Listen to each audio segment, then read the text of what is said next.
talk about AI. So in terms of connectivity, as you said earlier, that global companies are currently competing to launch AI products. So the massive adoption of AI is expected to put an increasing burden on digital infrastructure. So what will the impact be and what should Indonesia prepare in terms of infrastructure and policy? Again, thank you for asking this very important question. I think early this year, I met Jensen, the CEO of NVIDIA. And what clicked with him is, he is very focused on one thing, that every country should focus on building their own sovereign infrastructure. I think this is very unique from what likes of Google and Microsoft and Amazon have been talking earlier. So I was initially, not understood what does it mean. So let me tell you first, if I ask in this room the definition of sovereign and what is sovereign infrastructure, you will get different answers. It took me 3 months to understand what does sovereign mean. I think I want to share with all of you that for Indonesia, it is extremely, extremely important that we build sovereign infrastructure. Something which is for Indonesia, in Indonesia, and by Indonesia. So that is one piece. As AI and digitalization goes up, it will be very critical. And while you are doing that, it is extremely important, whatever is connected need to be protected. So how we equally work on focusing on making sure it is a secure, protected, sovereign infrastructure. And I think this is where, we need to work on a very collaborative manner. For sure, when I talk about Indosat, we can't do it alone. We need to collaborate. But at the same time, the rule of the game has to be clear. What we do, first, has to be good for Indonesia, for the people of Indonesia. Second, it has to be good for the local partner on ground. It has to be fair for the local partner. That is extremely important. And that is where, our focus has been. At Indosat, we are very focused on making sure that we invest on creating sovereign infrastructure, whether it is sovereign cloud, whether it is security. And I think this is where I'll take this opportunity to see how we can collaborate and how we can make sure that we bring early adaptation of AI in this country. Oke, thank you for your insight. Next mungkin saya akan ke Pak Ririk terlebih dahulu begitu ya. Tadi mungkin sedikit menanggapi jawaban yang diberikan oleh Vikram begitu. Dan di satu sisi juga dari Telkom sendiri melihat ya peluang dengan adanya AI ini seperti apa begitu. Dan kaitannya tentu ketika kita berbicara juga berkaitan dengan infrastruktur ya Pak Ririk. Karena ketika penggunaan AI ini akan semakin masif tentu ini akan membawa ataupun juga akan membuat traffic juga akan semakin berat begitu. Sehingga ini juga mungkin menjadi challenge juga ya Pak. Atau justru malah menjadi opportunity seperti apa Pak Ririk? Baik, jadi kalau secara umum adalah transformasi digital. Artinya bagaimana kita memanfaatkan teknologi digital untuk katakanlah dalam kehidupan sehari-hari kita, kemudian lebih spesifik lagi nanti barangkali ke AI gitu ya, itu akan punya peluang sangat besar. Jadi memang kalau kita lihat ya, jadi kita ini kan banyak yang masih ketinggalan lah dibanding beberapa negara maju ya.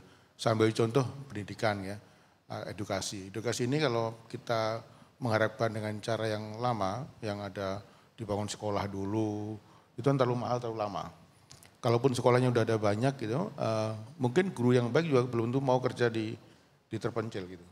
Nah kalau sekarang kita pakai platform digital sepanjang ada konektivitas, ada katakanlah tablet atau gadget yang bisa dipakai dan ada tentu ada paket kuota segala macam, itu kita bisa pakai itu untuk belajar tanpa harus ada sekolah. Gurunya pun ada di satu titik di Jakarta atau di kota besar yang kemudian muridnya bisa merasakan kualitas pendidikan yang sama dimanapun dia berada. Mau itu di Jakarta atau itu di tengah hutan di Kalimantan, itu akan sama. Nah dan ini sebenarnya kita buktikan kita bisa. Itu terbukti ketika masa COVID gitu ya. Nah itu kita bisa, sehingga itu yang barangkali perlu kita lakukan, sehingga nantinya itu akan menjadi batu loncatan lah ya. Analogi yang sama itu juga bisa dilakukan di kesehatan dan sebagainya. Nah kemudian AI ini juga bagi kita melihat opportunity sangat besar, karena AI itu bisa menjadi leapfrog.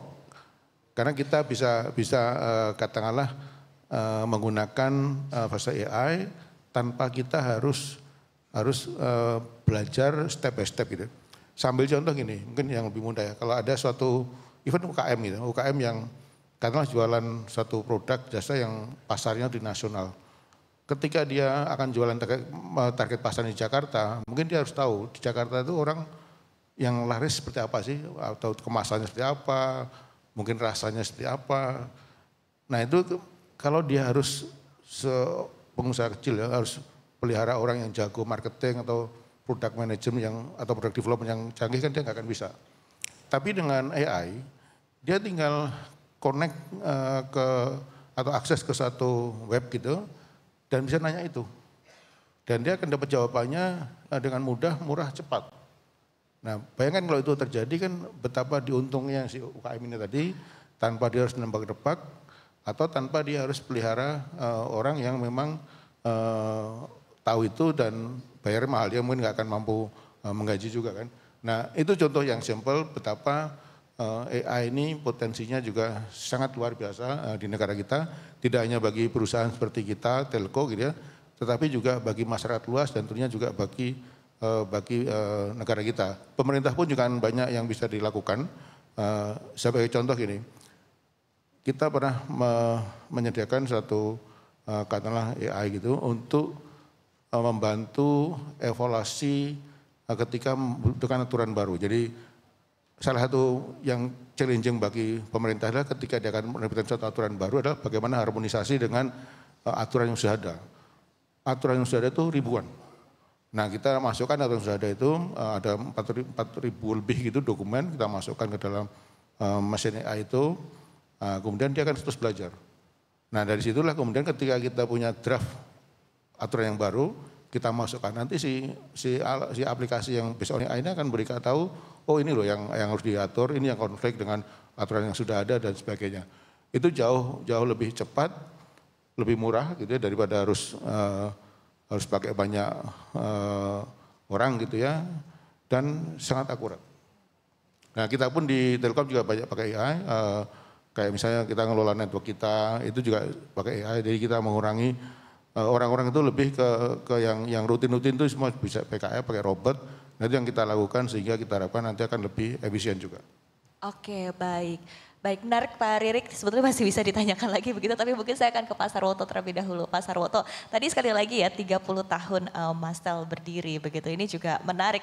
Artinya kan sekali lagi tetap harus keep up ya Pak ya dengan berbagai perkembangan digitalisasi yang ada. Karena ketika saya throwback mungkin 30 tahun yang lalu perkembangannya juga belum semasif ini begitu ya. Kemudian memang semakin eksponensial, semakin besar begitu ya perkembangan secara teknologi, sehingga pertanyaannya adalah sejauh ini Bapak selama 30 tahun dari Mastel sendiri bisa keep up dengan berbagai perkembangan digital itu seperti apa? Apalagi dengan adanya AI begitu ya. Kemudian dengan kehadiran AI, kesiapan mungkin dari Mastel ataupun juga dari ekosistem digital kita ya di tanah air menghadapi AI dan juga menghadapi mungkin potensi disrupsinya sendiri seperti apa? Begitu strateginya bagaimana Pak Sarwoto?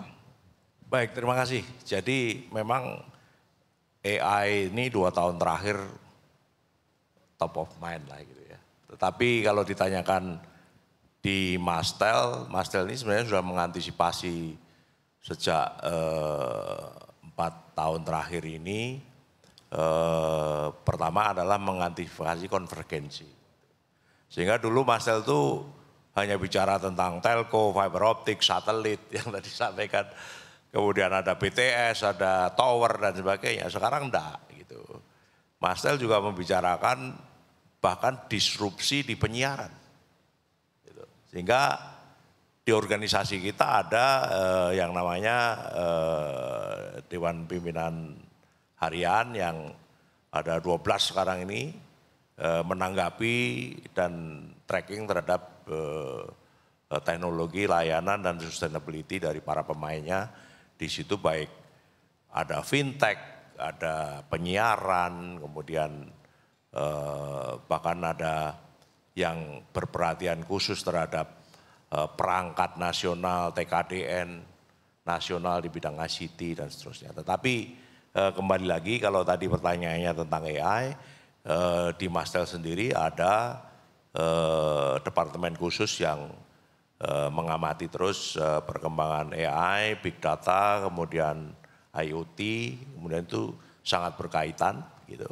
Mengapa kita tahu bahwa setelah kita nanti akan mencapai suatu kecepatan tinggi, kemudian latensi rendah, itu tercapai bukan hanya di pusat-pusat penduduk yang padat tetapi juga di daerah. Kemudian pertanyaan berikutnya kan untuk apa gitu. Sedangkan kita tahu hari ini pun sudah terjadi bahwa AI itu juga digunakan di level infrastruktur. Ya, misalnya bahkan untuk optimalisasi traffic itu mereka sudah memakai AI, pendekatan AI. Jadi contohnya ini seperti apa Bapak tadi? Ya, misalnya gini, ada suatu traffic di Jakarta aja ada kerumunan di mana ada apa namanya akibat kerumunan itu traffic overload, ya bagaimana mengalihkan suatu traffic dari overload ke dari yang non overload menjadi rata semua gitu.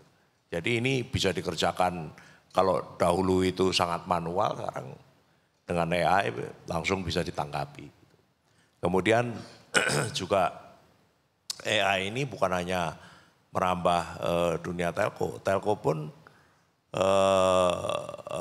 kesehatan juga yang memakai database itu juga menggunakan AI sekarang.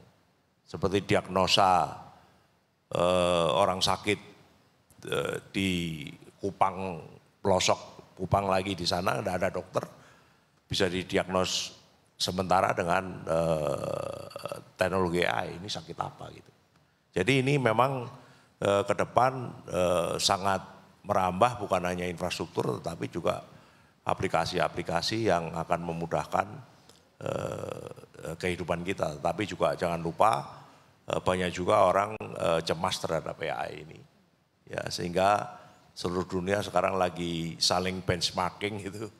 Bagaimana agar AI ini selain faktor positifnya, faktor negatifnya juga terkendali dengan baik. Oke, baik, terima kasih Pak Sarwoto.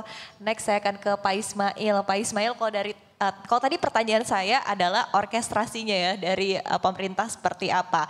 Kali ini adalah seperti apa pemerintah bisa keep up ya Pak tadi dengan perkembangan teknologi, kemudian juga bisa disesuaikan dengan regulasi-regulasi yang ada. Kejar-kejaran gak sih Pak sebetulnya? Dan ketika kejar-kejaran itu mungkin langkah yang dilakukan seperti apa? Karena logikanya ketika sebuah digitalisasi berkembang mungkin di titik tertentu begitu. Artinya pemerintah juga perlu melihat 2 titik ke depan begitu Bapak sehingga regulasinya bisa relevan begitu dengan periode tersebut begitu. Seperti apa strategi dari pemerintah berkaitan dengan kebijakan ini?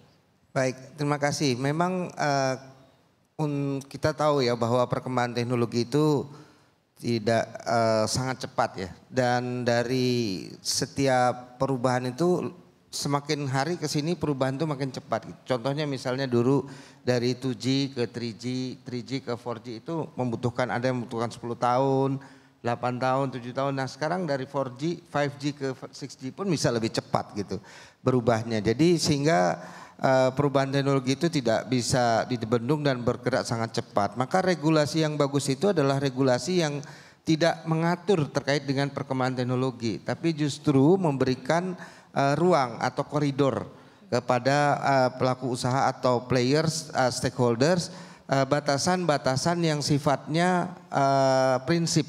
Contohnya Pak? Contohnya misalnya begini, kalau misalnya regulasi itu tidak, kita di spektrum frekuensi radio, teman-teman cellular operator itu diberikan kesempatan untuk menggunakan spektrum frekuensi dengan menggabungkan berbagai macam teknologi. Jadi tidak kita touch antara misalnya di band spektrum 2,1 ini wajib untuk 4G, band 2,3 untuk 5G, tidak seperti itu. Silahkan teman-teman telco operator melakukan pemanfaatan spektrum frekuensi itu dengan blend terhadap teknologi yang ada. Karena di setiap lokasi daerah itu mungkin kebutuhan teknologi itu bisa berbeda-beda.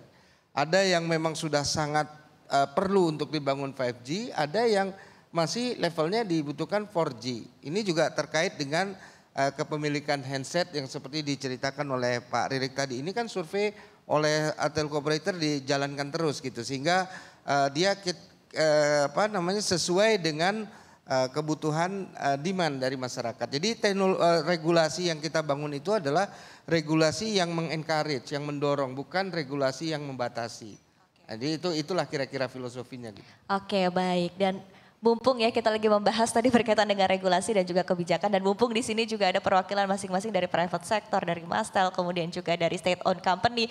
Mungkin ekspektasinya Bapak dari masing-masing pihak begitu untuk kebijakan pemerintah berkaitan dengan hal ini seperti apa? So start from you, Vikram. What are your expectation regarding government's policy or collaboration of each party to equalize internet access in the country, or maybe for enhance the digitalization in Indonesia? No, I want to take the opportunity to compliment Cominfo. Pak Ismail is here. I have been following him. If you look at Indonesia in terms of policy, starting from Omnibus Law and all, there are a lot of forward-looking policies which has come.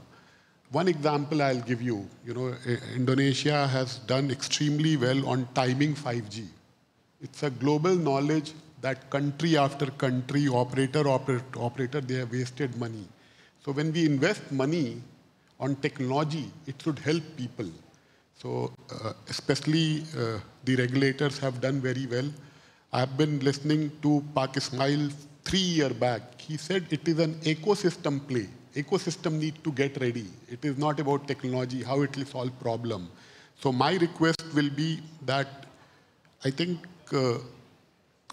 what is needed is a very strong collaborative mindset which allows a very good private-public partnership, which allows us to bring investment here, but on the right terms and conditions.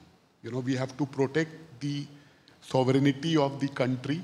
We have to protect the security, and we have to keep our people in mind. And I think Indonesia has the scale. It's the 4th largest country in the world. We need to be more clear and demanding when we are doing things, and in a very collaborative manner. I picked up from my friends from Telkomsel what he said. We need to give what customer want, not what we want. And we have to do it in a simple manner, whether we build trust. So I just want to make sure that what we have been doing, we take it to next step. We need to be more action-oriented, time-bound. And some of the reforms and policies which have come, especially getting into 5G cycle and also getting into AI for all. We need to work together in a very, I talk about Gotong Royong. I think time has come to execute Gotong that. Royong. Okay, please give a round of applause. Thank you so much for your insights, Vikram. And next Pak Sarwoto dan juga Pak Ririk, mungkin singkat saja ya, masing-masing Pak Sarwoto terlebih dahulu, silahkan singkat saja Bapak. Ya, terima kasih. Jadi kita sudah membicarakan banyak hal ya tentang peran regulators terhadap kita di industri. Ya, tadi ada kata-kata orkestrasi, ada kolaborasi. Ya, yang belum kita tahu, yang belum kita bahas sebenarnya insentif ya. Sehingga kita perlu satu session lagi. Mengapa? Karena ini tadi Pak Vikram kan menyampaikan bahwa Indonesia ini need investment kan. Yeah. Jadi kalau kita hanya memaintain investment yang ada berarti nggak ada pertumbuhan. Tetapi kalau kita memerlukan tambahan investasi itu artinya kita memang pengen tumbuh. Nah untuk tumbuh itu memang diperlukan banyak sekali iklim yang membuat kita mau berinvestasi gitu. Nah hari ini iklim itu sudah diberikan, satu swasta juga investasinya besar, selain itu pemerintah juga investasinya udah besar nih. Mbak kita tahu bahwa Bakti itu juga besar sekali investasi ya untuk Koftek-nya gitu. Nah ini kalau ke depan beriringan antara investasi pemerintah dengan investasi private ini, ditambah lagi tadi dengan pertanyaan kesiapan sumber daya manusia dan inovasi, ini suatu kombinasi yang luar biasa untuk ICT ini membawa ke Indonesia Emas yang akan berhasil. Terima kasih. Oke, baik, terima kasih Pak Sarwoto. Pak Ririk silakan. Baik, mungkin ini kalau yang connectivity dan sebagainya itu barangkali diserahkan ke Kominfo bersama para operator akan beres juga. Nah, yang saya melihat adalah kalau kita bicara transformasi digital negara ini secara lebih umum gitu ya, itu mungkin perlu ada dirijen. Jadi perlu ada mungkin sebuah badan gitu ya yang memang dikasih kewenangan, dikasih di-equip dengan talent yang memang memadai, yang nanti akan mengorkestrasi bagaimana kita akan negara ini akan kita transfer di digitalnya. Jadi itu penting karena yang kita lihat sekarang ini adalah gerakan yang scattered, yang sporadis. Instansi dengan policy masing-masing itu membuat itu. Ya contoh yang paling menyatakan baru-baru ini kan Presiden mengatakan bahwa setiap instansi bikin apps dari ribuan apps yang sayang tidak saling berkomunikasi juga. Nah kalau ini ada yang mengorkestrasi itu dan diberi kewenangan, diberi resources yang memadai, saya yakin transformasi digital yang untuk negara ini akan lebih terarah. Nah siapapun itulah, nah barangkali usul saya ke pemerintah ya mungkin ada perlu dipertimbangkan untuk dibentuk badan itu. Dan ini juga yang dilakukan oleh banyak negara yang sekarang sudah lebih maju, dia membentuk badan itu. Badan itu yang memang mumpuni ya, dalam arti dia punya resources yang memadai, punya kewenangan gitu untuk mengatur itu semua dan juga diberi katakanlah talent yang ini. Ya, salah satu contoh adalah gini. Kalau kita mengandalkan mengandalkan dari pasar, ya tentunya badannya harus bisa mampu untuk memang merekrut talent dari pasar dengan kompensasi yang memang harus kompetitif. Otherwise dia nggak akan dapat talent terbaik dari pasar.